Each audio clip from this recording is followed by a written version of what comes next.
Hello and welcome to Shelf Centered. Appreciate you stopping by. Please remember to like and subscribe and leave a comment. Disagree with me. Let's fight it out. Let's go. I'm ready. Anyway, so Ready Player 2 is the sequel to Ready Player 1, if you can imagine. And you already knew that because there's already been plenty of talk about it. Ready Player 1 is... I gotta talk about that first, I think, to really get into a good review of Ready Player 2 and for it to make sense. But Ready Player 1, as I'm sure you all know, it deals with Wade Watts as the protagonist, and he lives in this kind of future, but not too far future, far field future world where essentially everyone is addicted, or at least can in some way access this thing called the Oasis. It's essentially a second life, or a way for everyone to have their own persona or avatar put into this computer-generated world where they can do everything from their schooling to video games to their work to a lot of different things, so they can do this in this Oasis. Kind of like Roblox. I mean, if you've ever played Roblox, that's kind of how it is, except for being, having a whole like haptic suit on and everything. So the Oasis it's this cool place. It's really interesting. But so in Ready Player 1, the creator of the Oasis, his name is Halliday. He created, just essentially on his deathbed, or at least announced on his deathbed, that there was this big Easter egg hunt for and for a true, essentially a true fan of his, pretty much a true devotee of his, to be able to inherit his whole fortune and the Oasis, which is literally runs everyone's lives pretty much. So this causes our Wade Watts to become what's called a gunter. He's an egg hunter. He's looking for this. He spends as much time as he can, and the only way to do that is to be engrossed in the 80s lore and trivia to the degree that Halliday was. And Halliday made it really difficult. It was really hard. Nobody discovered any of the first riddles that got you on the path to getting the egg for many years after he had kind of laid it all out there. And so what I like about this book, as opposed to like Ernest Cline's later books, is the 80s kind of theme, that trivia thing. It really works in this world because it's made part of the whole plot, the whole MacGuffin seeking everything. You got to have 80s trivia, and it makes sense because you have to know it to be able to get to the next trivia, to be able to solve it, to be able to get to your end goal, as opposed to Armada, which is Ernest Cline's follow-up, not a sequel or anything to Ready Player 1, but it was just another kind of 80s romp. But that one was more like, hey, father and son share 80s lore and knowledge and like it. And I just felt like that was more kind of a 80s gatekeeping of trivia than anything, as opposed to Ready Player 1, where it makes sense in the world. And in Ready Player 2, it still also makes sense. It makes perfect sense. I like the 80s too. I know a lot of the criticisms of Ready Player 1 is that it's like someone went down maybe Trivial Pursuit or Wikipedia and just said, all right, check mark for all the 80s things that you could ever put in a book. But I really do get the sense that Ernest Cline is just obsessed, loves it, and is a huge fan, and he just put it all in there and loved it. And because that's what I felt reading it, and I liked it. I'm a child of the 80s myself, so I jammed with it, and I gelled with it, and gelled and peanut butter and jellied with it. And so I can remember going to the arcades and saving your money up for that, and playing some of these games, or getting going to my friend's house and playing the Nintendo. I remember playing the trackpad and getting all sweaty. Oh man, get your water. Oh my gosh, we're sweating and going crazy because we got to do this track on the Nintendo, on the like trackpad thing that you had to like run on, until you realized you could just hit it with your hands. Not that I would ever cheat. no way. So I brought a lot of nostalgia. I will not deny that was part of my love of the book. Ready Player 2 is, so that still works, and it still works. It's also, Ready Player 2 is also read by Will Wheaton, and I don't know if just before I forget, this is no spoilers. It will be spoilers for Ready Player 1. But Ready Player 2, also read by Will Wheaton. I think he does a great job of just kind of this 80s kind of geek culture. He has the voice for that. I will say he's not my favorite narrator when it comes to voices of characters or changing the voices. He might have gotten better. I felt like he gave it an effort in this book as opposed to other books that I've read, and maybe that's what he does now. But that's kind of where I'm like, I don't see him being my favorite narrator because of that aspect. And but he's great with this. I think he works really well for these books, specifically for what they're trying to do.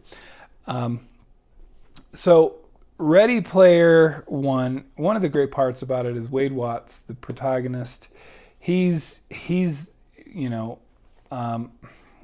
poor kid living in the stacks as they're shown here. The trailers piled on top of each other, and it has a rough life. I think you can relate to it really well. And then, it really does a good job of establishing where his morals are, and that he's not going to be like a Sixer, who are the people who are essentially being paid to go do the egg hunting, the gunteering, and they're called Sixers because all their numbers their names start with a 6. And they're not some corporate, Wade Watts isn't some corporate shell that is just trying to do this for his paycheck or anything. He really wants to preserve the Oasis, to keep it ad-free as much as he can, and to keep it free to certain people and lower income and all that. So you're rooting for him. He's easy to root for. He does get he does make some stupid juvenile mistakes and whatnot. But for the most part, even when, and again, this is where I said spoilers for Ready Player One, and just mild ones to be honest. When he finally gets into some money and he becomes like the head gunter in the world, or one of the top 5, as they the high 5 as the group calls themselves. He doesn't even let the money get to his head. He's sponsored. He's able to get great haptic sets, but it doesn't change his mind about not only making not making the Oasis some money cash grab and filling it with ads like the Sixers are going to, but also keeping his promise to his, I guess this is a little bit more of a spoiler, keeping his promises for the Ready Player One. Keep his promises to the high 5 to split any winnings with them, and making them all equal partners with this venture, with the Oasis, with everything, with Halliday's fortune and everything. So he does, and so that's what this Ready Player 2 finally getting there. And I had to. The setup makes sense. I promise we'll get there, because in Ready Player 2, he does what he said he was going to do. He's split everything up. They're all bajillionaires, and they all get to vote on what the company does and how it moves forward. Well, Wade discovers that there's some secret things that Halliday hadn't released before. He magically kept them for this cash grab. Real life cash grab.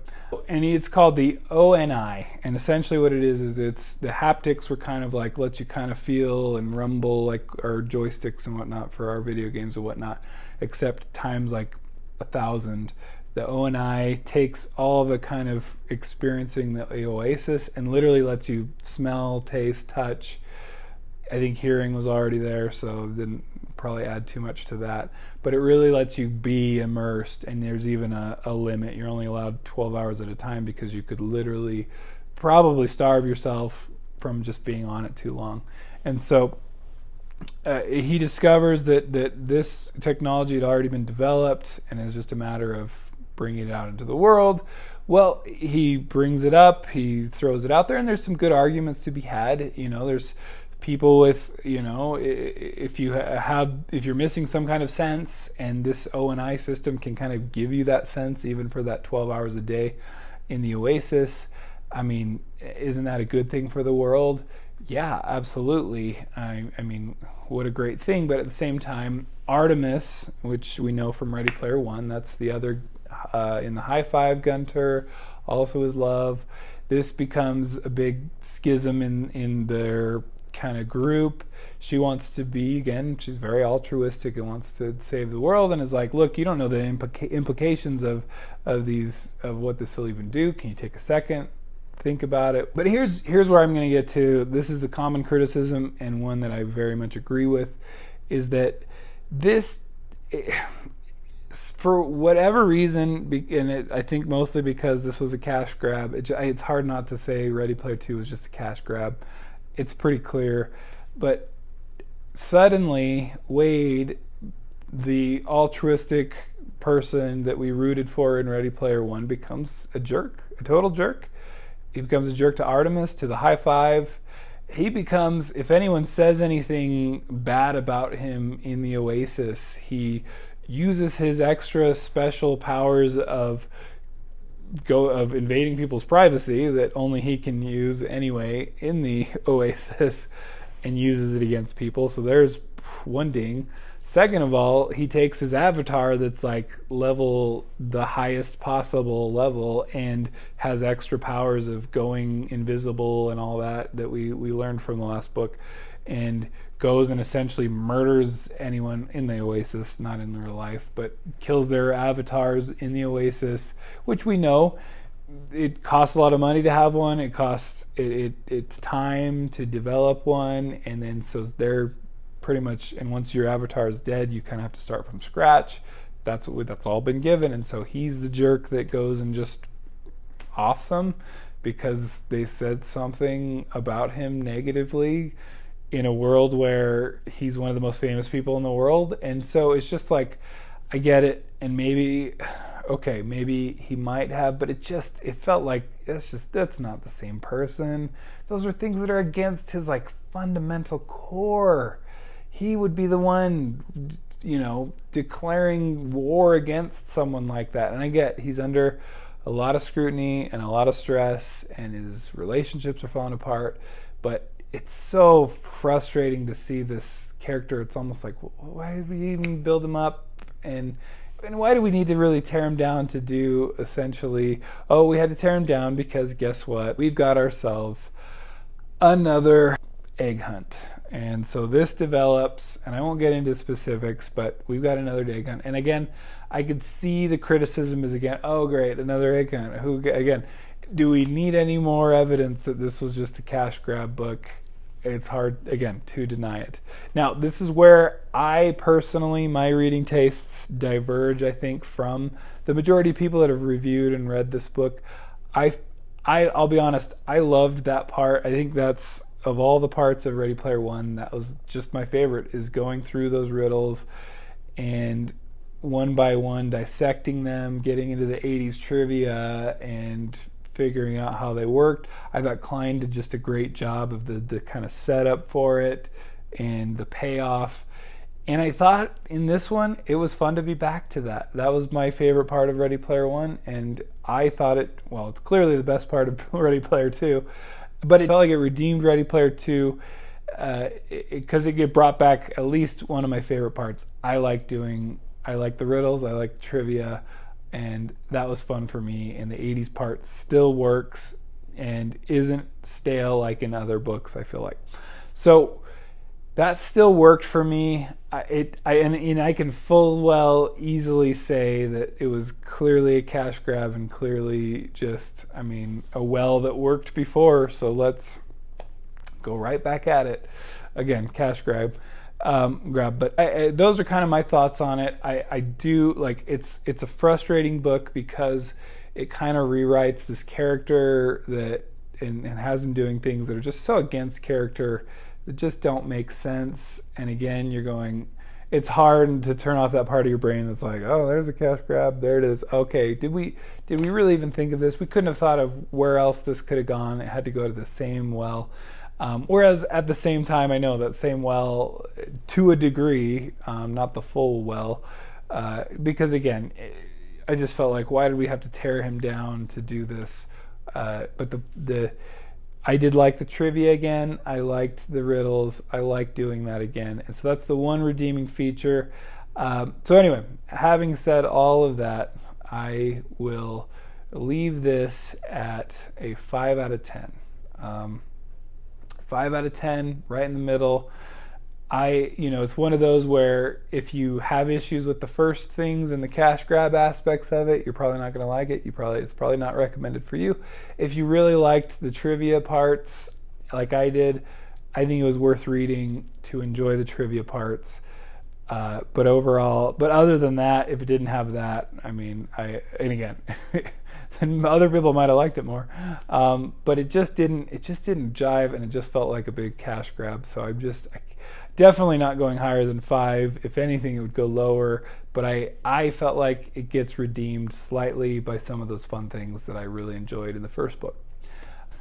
All right, today in mispronouncing fantasy names, let's see. Let's go with Inevera.